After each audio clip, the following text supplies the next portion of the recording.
awa na maison oyo boyebi kabangu oyo osala bon un plus aza ye moko te aza na papa jinose oyo akangi biso lelo te bana betaki ngango wana cd oyo na cd me nga benge kaka système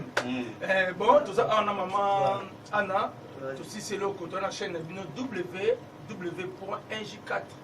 cadenceinfo.com Christian Solo aza ataki frère na bino taki bati abondance ibonasi de kutorango déjà parce que ya système ya molimo toza sikona abondance mpona vie toza awa lelo tosalemi eloko ya mama ndenge nini osentir toza mpona ingénieur aza mpona biso toza susu na ye moko kauka drummer oyo apesi elengi na exercice bokoyokango bino moko mayele ya sika eza frère Christian aza awa boyebi déjà abona ye koloba mingi mais alobaka pa Christian ndenge nini mosala lelo sentir Il faut soutenir Mazan, on s'est lancé, nous avons travaillé comme qui par ailleurs situé, nous avons comme Bissou. Vous savez, l'équipe Malam, et si nous savons, je pense que c'est pour eux qui vont entendre tout au là. Ça va pas vous aller. Maman Anaye Oboga, maman Tona, c'est à celle album, à celle qu'à moi, générique, pour la surprise à l'Ikamo Bormona, maman Anna.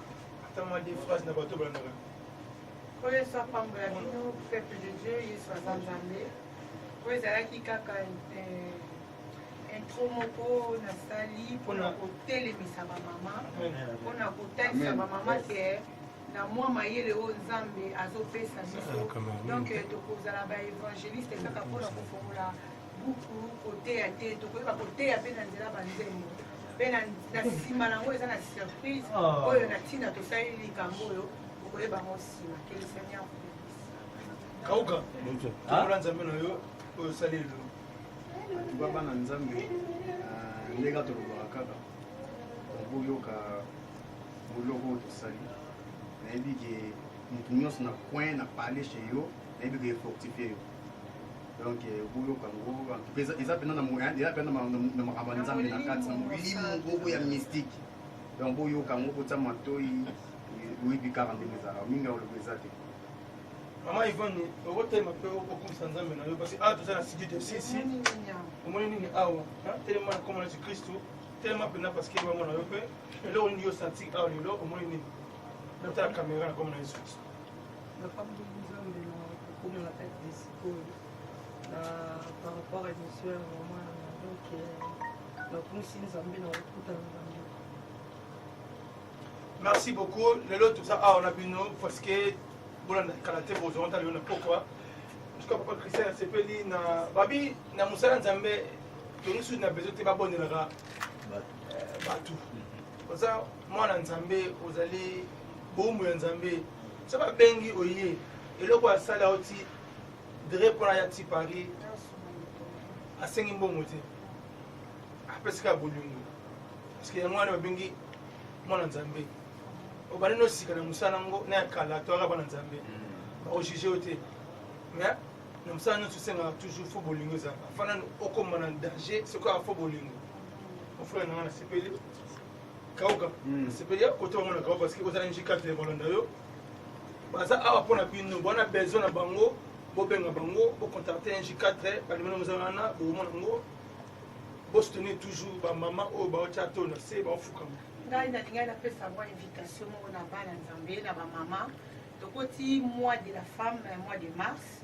donc bamama to na se bakozala na présence ya nzambe le 17 le 18 le 19 bien aimé biso toza na molenge na biso etaki bana nzambe oyo tosepelaka donc mutu nyonso tu porte eza ouverte mama nyonso tu oyo alingi aya kofete mois de la femme na ye na bamama to na se porte eza ouverte na église mema. Que le Seigneur vous bénisse. Dans le mois d'avril, nous avons 5 ans de grâce. Anniversaire à l'église. 5 ans à l'église Mema. Nous avons fêter en haut. Mais nous avons surtout maman Anne Kalambaï, maman Tolo Nassé. Jour où on a payé la jour à confirmation à ministère à maman Anne. Zambé a koyeba pakolanga mafuta nzambe akoyeba kotia su loboko na ye likolo na nga po ete nakende su mosika na mosala na ye po ntango nyonso nayebisanga nzambe na kati ya mosala na yo na kosala makambo oyo basali oyo obenga liboso nanu nasala te pour la gloire de Dieu. Donc importe eza ouvert na bandeko nyonso to balingi baya le 16 avril na bandeko nyonso to balingi baya le 17 le 18 le 17 le 18 adresse ya wana adresse ya wana ezoleka na se toza na kati erani na 95 na adresse me eza na se numéro na ngai mpe ezali 07 53 38 07 53 38 85 20 soki okoti na tolo na Facebook okokoluka na mama tolo na se ou bien na Anne Kalambai Sabaot na YouTube okoki kobeta tolo na se .tv 100% Jésus. Que le Seigneur nous bénisse. C'est pour la gloire de Dieu tout ça. Voilà Nzambe nasi boyoki mama Sandrine Mbala kobosani yote fatu juna yo assemblée akozanga te parce que azosoutenir pe mama na.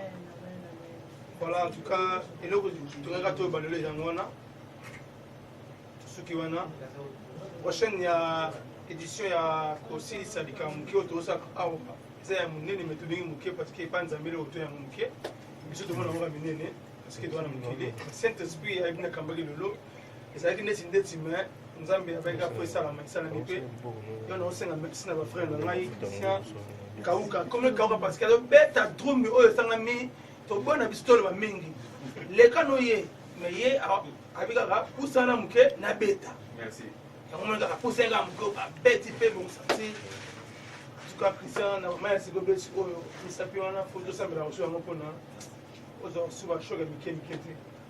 tuka suki le point tu na gauche maman a aussi ma phrase ouais merci c'est la remercier comme on fait ça nous avons azwa le coup autrement dit dans la musique et profane comme on dit, mais aujourd'hui même orchestre aussi, mais les lois va presque tous à la peau dans le coup mais les a vraiment brûlé. Naïbi que l'eau les autres c'est la côté Bible lobby, ceux qui m'ont tout mon pas bon mon thème, faites les arabes dans l'eau. Christophe lobaki susu nenga zawana olingi musique ne bonga benga no ye abona mbongo soko tele sens gwaraji obona pe nzambe azoka loko mais alobaki kaka ye moko akobenga ye abona ye